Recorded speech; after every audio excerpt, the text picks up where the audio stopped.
പ്രിയപ്പെട്ട സുഹൃത്ത് നമസ്കാരം. JDS കറണ്ട് അഫേഴ്സിലേക്ക് സ്വാഗതം. ഇന്ന് മാർച്ച് 12 ഏറ്റവും ലേറ്റസ്റ്റ് ആയിട്ടുള്ള കറണ്ട് അഫേഴ്സുമായി JDS കറണ്ട് അഫേഴ്സ്. നമുക്കറിയാം കറണ്ട് അഫേഴ്സിൻ്റെ പ്രാധാന്യം. മിക്കവാറും എല്ലാ കോമ്പറ്റീഷനിലും കറണ്ട് അഫേഴ്സിന് നല്ല പ്രാധാന്യമുണ്ട്. നമ്മൾ എന്നും കുറച്ച് സമയം മാറ്റി വെക്കുകയാണെങ്കിൽ നമുക്ക് നന്നായിട്ട് പെർഫോം ചെയ്യാൻ സാധിക്കും. ഇന്ന് മാർച്ച് 12 നമുക്ക് ഇന്നത്തെ ഏറ്റവും ലേറ്റസ്റ്റ് ആയിട്ടുള്ള കറണ്ട് അഫേഴ്സിലേക്ക് പോകാം. ഒരു ന്യൂസ് ഹെഡിംഗ് ആണ്: Mauritius announces highest national award for prime minister Modi. പ്രധാനമന്ത്രി മോദിക്ക് മൗറീഷ്യസ് നൽകുന്ന ഏറ്റവും ഉയർന്ന ദേശീയ അവാർഡ് പ്രഖ്യാപിച്ചു. ഇന്ത്യൻ പ്രൈം മിനിസ്റ്റർ നരേന്ദ്രമോദി ഇപ്പോൾ മൗറീഷ്യസ് സന്ദർശിക്കുകയാണ്. ഈ ഒരു വേളയിലാണ് മൗറീഷ്യസിൻ്റെ ഏറ്റവും ഹയസ്റ്റ് ആയിട്ടുള്ള സിവിലിയൻ അവാർഡ് പ്രഖ്യാപിച്ചിട്ടുള്ളത്. നമുക്ക് ഈ കറണ്ട് അഫേഴ്സിൻ്റെ ഡീറ്റെയിൽസിലേക്ക് പോകാം. Grand commander of the order of the star and key of the Indian Ocean. ഏത് രാജ്യത്തിൻ്റെ പരമോന്നത ബഹുമതിയാണ്? മൗറീഷ്യസ്. മൗറീഷ്യസിൻ്റെ ഏറ്റവും ഹയസ്റ്റ് ആയിട്ടുള്ള സിവിലിയൻ അവാർഡ് ആണ് the grand commander of the order of the star and key of the Indian Ocean. Key of the Indian Ocean എന്ന് പറയുമ്പോൾ ഇന്ത്യൻ ഓഷ്യനിലേക്കുള്ള ഒരു കീ എന്ന് നമ്മൾ ഓർത്താൽ മതി.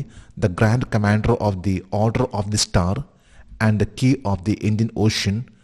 അത് മൗറീഷ്യസിൻ്റെ ഏറ്റവും ഹയസ്റ്റ് ആയിട്ടുള്ള സിവിലിയൻ അവാർഡ് ആണ്. ഇന്ത്യയുടെ ഏറ്റവും ഹയസ്റ്റ് ആയിട്ടുള്ള സിവിലിയൻ അവാർഡ് ആണ് ഭാരത് രത്ന.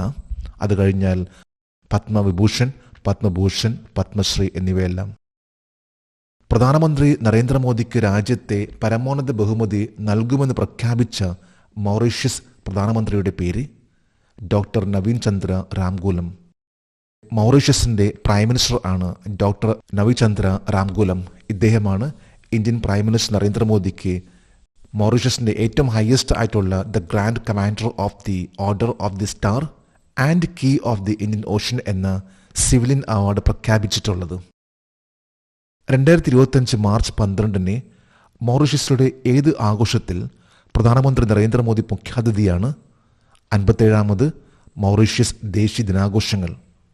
ഇന്ന് മൗറീഷ്യസിൻ്റെ 57ാമത്തെ നാഷണൽ ഡേ സെലിബ്രേഷൻ ആണ്. ഇതുമായി ബന്ധപ്പെട്ടാണ് ഇന്ത്യൻ പ്രൈം മിനിസ്റ്റർ നരേന്ദ്രമോദിയെ മൗറീഷ്യസ് ചീഫ് ഗസ്റ്റ് ആയിട്ട് ക്ഷണിച്ചിട്ടുള്ളതും. അദ്ദേഹമാണ് ഇന്നത്തെ ആ ഒരു ഫംഗ്ഷനിലെ ചീഫ് ഗസ്റ്റ്. ഇന്ത്യൻ മഹാസമുദ്രത്തിൽ നിന്നുള്ള ആഫ്രിക്കൻ ഭൂഖണ്ഡത്തിൻ്റെ കവാടമായി കണക്കാക്കപ്പെടുന്ന രാജ്യം ഏതാണ്? മൗറീഷ്യസ്. മൗറീഷ്യസിനെ African continent from the Indian ഓഷ്യൻ്റെ ഗേറ്റ് വേ എന്ന പേരിലാണ് അറിയപ്പെടുന്നത്. ആഫ്രിക്കൻ ഭൂഖണ്ഡത്തിൻ്റെ ഇന്ത്യൻ ഓഷ്യനിലൂടെയുള്ള ആ ഒരു ഗേറ്റ് വേ അത് മൗറീഷ്യസ് ആണെന്നാണ് പ്രഖ്യാപിച്ചിട്ടുള്ളത്. അടുത്തൊരു ന്യൂസ് ഹെഡിംഗ് ആണ്: Indian navy warship INS Imphal arrived at port Luis, Mauritius. Indian നാവികസേനയുടെ യുദ്ധക്കപ്പൽ INS ഇംഫാൽ മൗറീഷ്യസിലെ പോർട്ട് ലൂയിസിൽ എത്തി. അപ്പോൾ മൗറീഷ്യസിലെ ഒരു പോർട്ട് ആണ്, വളരെ ഫേമസ് ആയിട്ടുള്ള തുറമുഖമാണ് പോർട്ട് ലൂയിസ്. പോർട്ട് ലൂയിസ് ആദ്യമായിട്ട് ഇന്ത്യൻ നേവിയുടെ ഒരു കപ്പൽ എത്തിയിട്ടുണ്ട്. INS ഇംഫാൽ എന്ന് പറയുന്ന കപ്പൽ ഇന്ത്യൻ നേവിയുടെ ആദ്യമായിട്ടാണ് പോർട്ട് ലൂയിസ് എന്ന തുറമുഖത്ത് എത്തുന്നത്. നമുക്ക് ഈ കറണ്ട് അഫേഴ്സിൻ്റെ ഡീറ്റെയിൽസിലേക്ക് പോകാം. ഇന്ത്യൻ നാവികസേനയുടെ ഏത് കപ്പലാണ് 2025 മാർച്ച് 10 മൗറീഷ്യസിലെ പോർട്ട് ലൂയിസിൽ ആദ്യ സന്ദർശനം നടത്തിയത്? ഇന്ത്യൻ നാവിക കപ്പൽ ഇംഫാൽ. INS ഇംഫാൽ എന്നറിയപ്പെടുന്ന ഇന്ത്യൻ നേവിയുടെ കപ്പലാണ്. ഇതൊരു യുദ്ധക്കപ്പലാണത്. ഈ ഒരു കപ്പലാണ് ആദ്യമായിട്ട്, അതായത് മൗറീഷ്യസിൻ്റെ പോർട്ട് ലൂയിസ് എന്ന് പറയുന്ന ആ ഒരു തുറമുഖത്ത് ആദ്യമായിട്ട് എത്തുന്നത്. ഇത് മാർച്ച് 10 ഏത് ആഘോഷത്തിൽ പങ്കെടുക്കാനാണ് ഇന്ത്യൻ നാവിക കപ്പൽ ഇംഫാൽ 2025 മാർച്ച് 10 മൗറീഷ്യസിലെ പോർട്ട് ലൂയിസിൽ ആദ്യ സന്ദർശനം നടത്തിയത്? 57ാമത് നാഷണൽ ഡേ സെലിബ്രേഷൻ. ഇന്ന് മാർച്ച് 12 ഇന്നാണ് മൗറീഷ്യസിൻ്റെ 57ാമത്തെ നാഷണൽ ഡേ സെലിബ്രേഷൻ. ഇതുമായി ബന്ധപ്പെട്ട് ഇന്ത്യൻ നേവിയുടെ മാർച്ച് പാസ്റ്റും പരേഡും എയർ ഡിസ്പ്ലേയും എല്ലാം ഉണ്ടാകും. ഇതുമായി ബന്ധപ്പെട്ടാണ് ഇന്ത്യൻ നേവിയുടെ കപ്പൽ ഇംഫാൽ ഇന്ന് പോർട്ട് ലൂയിസിൽ എത്തിയിട്ടുള്ളത്. മൗറീഷ്യസിൻ്റെ 57ാമത് ദേശീയ ദിനാഘോഷങ്ങൾ എവിടെ നടക്കും? Champ de Mars, Mauritius. മൗറീഷ്യസിൻ്റെ ഏറ്റവും പ്രധാനമായിട്ടുള്ള ഒരു സ്റ്റേഡിയം റേസ് കോഴ്സ് ആണ്. കുതിരകളുടെ ഓട്ടപ്പന്തയം വെക്കുന്ന ഒരു പ്രധാനപ്പെട്ട ഒരു സ്റ്റേഡിയമാണ് ചാംസ് ഡി മാസ്. ഇവിടെ വെച്ചായിരിക്കുള്ളൂ 57ാമത്തെ national day celebration of Mauritius ആഘോഷിക്കുന്നത്. ഒരു ന്യൂസ് ഹെഡിംഗ് ആണ്: Airtel signs deal with Elon Musk SpaceX for satellite internet service. ഉപഗ്രഹ ഇന്റർനെറ്റ് സേവനത്തിനായി എയർടെൽ എലൻ മസ്കിന്റെ സ്പേസ് എക്സുമായി കരാർ ഒപ്പിട്ടു. എലൻ മസ്കിനെ കുറിച്ച് നമുക്ക് എടുത്തു പറയേണ്ട ഒരു ആവശ്യമില്ല. ഇന്ന് ലോകത്ത് തന്നെ പറയുമ്പോൾ ഏറ്റവും ധനികനായിട്ടുള്ള വ്യക്തിയാണ് എലൻ മസ്ക്. അദ്ദേഹത്തിൻ്റെയാണ് സ്പേസ് എക്സുമായിട്ട് എയർടെൽ ഒരു കരാറിൽ ഒപ്പുവെച്ചു. നമുക്ക് ഈ കറണ്ട് അഫയേഴ്സിൻ്റെ ഡീറ്റെയിൽസിലേക്ക് പോകാം. ഇന്ത്യയിലേക്ക് അതിവേഗ ഇന്റർനെറ്റ് സേവനങ്ങൾ കൊണ്ടുവരുന്നതിനായി എലൻ മസ്കിന്റെ സ്പേസ് എക്സുമായി കരാർ ഒപ്പിട്ട ടെലികോം കമ്പനി ഏതാണ്? ഭാരതി എയർടെൽ. ഇന്ത്യയിലെ ഭാരതി എയർടെൽ ആണ് എലൻ മസ്കിന്റെ സ്പേസ് എക്സുമായിട്ട് ഹൈസ്പീഡ് ഇന്റർനെറ്റ് സർവീസ് ഇന്ത്യയിലേക്ക് കൊണ്ടുവരുന്നതിന് വേണ്ടിയുള്ള കരാർ ഒപ്പുവെച്ചിട്ടുള്ളത്. ഏതാണ്ട് ആവറേജ് എന്ന് പറയുമ്പോൾ 100 Mbps സ്പീഡിലാണ് എയർടെലിൻ്റെ ഇപ്പോൾ വരാൻ പോകുന്ന എലൻ മസ്കിന്റെ സ്പേസ് എക്സിന്റെ ഹൈസ്പീഡ് ഇന്റർനെറ്റ് സർവീസ്. എലൻ മസ്കിന്റെ സ്പേസ് എക്സ് നൽകുന്ന അതിവേഗ ഇന്റർനെറ്റ് സേവനങ്ങളുടെ പേരെന്താണ്? സ്റ്റാർലിങ്ക്. സ്പേസ് എക്സിന്റെ സ്റ്റാർലിങ്ക് ആണ് ഏറ്റവും ഹയസ്റ്റ് സ്പീഡ് ഇന്റർനെറ്റ് സർവീസ് നൽകിക്കൊണ്ടിരിക്കുന്നത്. ഇതാണ് ഇപ്പോൾ ഇന്ത്യയിലേക്ക് ഭാരതി എയർടെൽ ആയിട്ട് എലൻ മസ്ക് കരാറിൽ ഒപ്പുവെച്ചിട്ടുള്ളത്. 100-ലധികം രാജ്യങ്ങൾക്ക് ഇന്റർനെറ്റ് സേവനങ്ങൾ നൽകുന്നതിനായി സ്പേസ് എക്സ് എത്ര ലോ എർത്ത് ഓർബിറ്റ് ഉപഗ്രഹങ്ങൾ പ്രവർത്തിപ്പിക്കുന്നു? 7000 ലോ എർത്ത് ഓർബിറ്റ് ഉപഗ്രഹങ്ങൾ. ഇന്ന് സ്പേസ് എക്സിന് ഏതാണ്ട് 7000-ഓളം സാറ്റലൈറ്റ്സ് ആണുള്ളത്. ഏതാണ്ട് 100ഓളം രാജ്യങ്ങൾക്കാണ് സേവനം നൽകിക്കൊണ്ടിരിക്കുന്നത്. സ്പേസ് എക്സിൻ്റെ ഇൻ്റർനെറ്റ് സർവീസ് വളരെ സ്പീഡ് ആയിട്ടുള്ള ഈ സർവീസ് ആണ് സ്റ്റാർലിങ്ക് ആയിട്ട് ഇപ്പോൾ ഭാരതി എയർടെൽ ഒപ്പുവെച്ചിട്ടുള്ളത്. ഒരു ന്യൂസ് ഹെഡിംഗ് ആണ്: government saved 48 billion kilowatt of energy per hour by distributing 37 crore LED bulbs. 37 കോടി LED ബൾബുകൾ വിതരണം ചെയ്തുകൊണ്ട് സർക്കാർ മണിക്കൂറിൽ 48 ബില്യൺ കിലോവാട്ട് ഊർജം ലാഭിച്ചു. മിനിസ്ട്രി ഓഫ് പവർ ആയി ബന്ധപ്പെട്ട ഒരു കറണ്ട് അഫയേഴ്സ് ആണ്. നമുക്ക് ഈ കറണ്ട് അഫയേഴ്സിൻ്റെ ഡീറ്റെയിൽസിലേക്ക് പോകാം. 2025 മാർച്ച് 11 വരെ ഇന്ത്യയിലുടനീളം എത്ര LED ബൾബുകൾ വിതരണം ചെയ്തിട്ടുണ്ട്? ഏകദേശം 37 കോടി LED ബൾബുകൾ.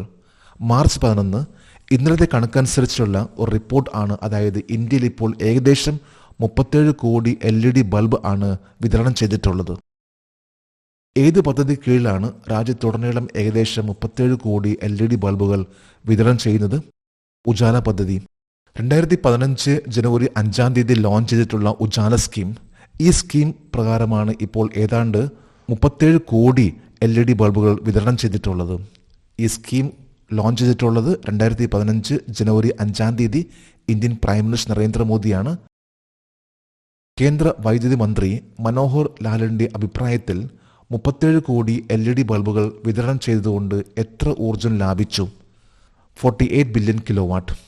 48 ബില്യൺ കിലോവാട്ട് വൈദ്യുതിയാണ് LED ബൾബ് അത് വിതരണം ചെയ്തതിലൂടെ തന്നെ സേവ് ചെയ്യാൻ സാധിച്ചിട്ടുള്ളത്. അതായത് പവർ സപ്ലൈ സേവ് ചെയ്യാൻ സാധിച്ചിട്ടുള്ളത്.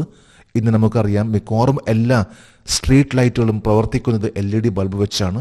ഇതിലൂടെ തന്നെ നിരവധി കിലോവാട്ട്, അതായത് 48 ബില്യൺ കിലോവാട്ട് വൈദ്യുതിയാണ് ഇപ്പോൾ സേവ് ചെയ്തിട്ടുള്ളത്. കേന്ദ്ര വൈദ്യുതി മന്ത്രി ആരാണ്? മനോഹർ ലാൽ ഖട്ടാർ.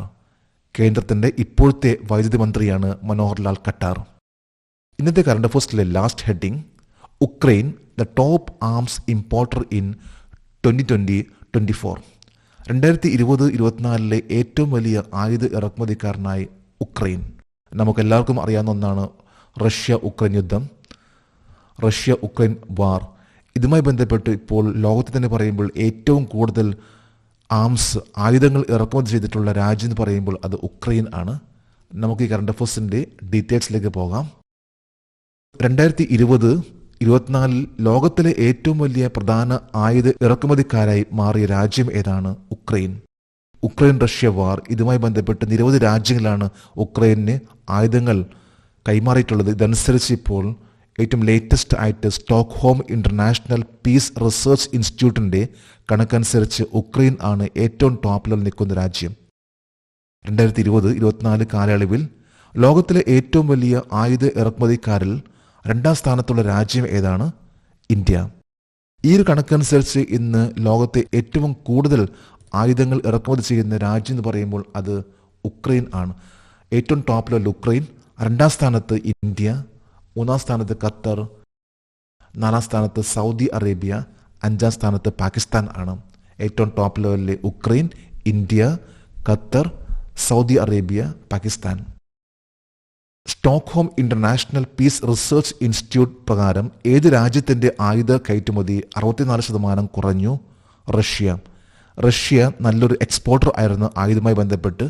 എന്നാൽ ഉക്രൈൻ യുദ്ധം ആരംഭിച്ചതിന് ശേഷം റഷ്യയുടെ ആംസ് എക്സ്പോർട്ടിംഗ് 64% ആയിട്ട് കുറഞ്ഞു. നമ്മളിന്ന് 17 കറണ്ട് അഫേഴ്സും അതുമായി ബന്ധപ്പെട്ട് ജിക്കെയാണ് ഇന്ന് ഇവിടെ ഡിസ്കസ് ചെയ്തിട്ടുള്ളത്. നമ്മളെന്നും ഇതുപോലെ തന്നെ ഡിസ്കസ് ചെയ്യുകയാണെങ്കിൽ നമുക്ക് നല്ല മാറ്റങ്ങൾ ഉണ്ടാകും.